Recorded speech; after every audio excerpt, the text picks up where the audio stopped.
Friday on Fox News Channel's Tucker Carlson Tonight, host Tucker Carlson took it to the so-called Washington, D.C. resistance movement by questioning exactly what they supported in their capacity as the resistance.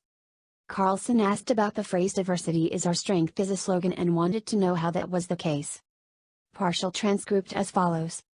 Carlson: they've talked a lot about norms, called a lot of people racist, and tried to make anyone who disagrees with them shut up. And, of course, they've lectured us endlessly about something called diversity as if that answers some relevant question. Begin video clip. Obama: our diversity, our patchwork heritage, is not a weakness. It is still and always will be one of our greatest strengths.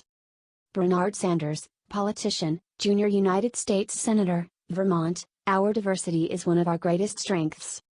Unidentified male: our great strength lies in our diversity. Hillary Clinton, former First Lady of the United States, American politician and diplomat: we know our diversity is a strength, not a weakness. End video clip. Carlson: well, they all agree on that. It's hard to know exactly what it means though, other than stop talking or else. We won't stop talking.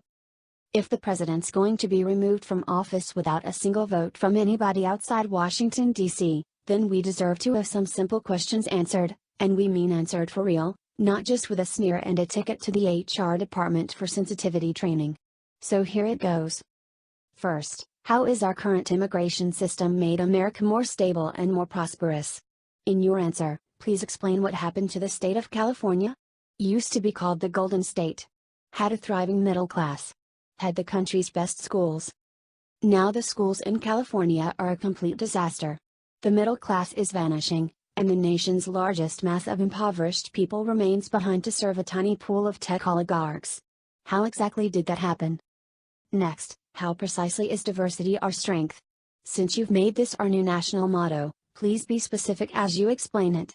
Can you think, for example, of other institutions such as, I don't know, marriage or military units in which the less people have in common, the more cohesive they are?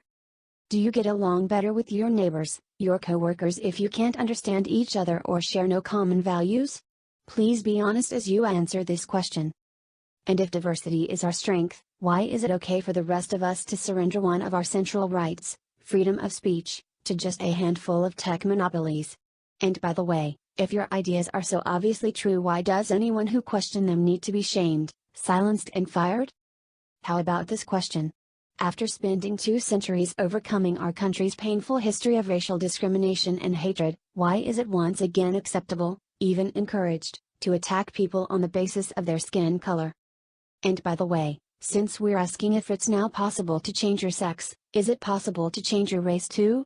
If not, tell us why and be specific.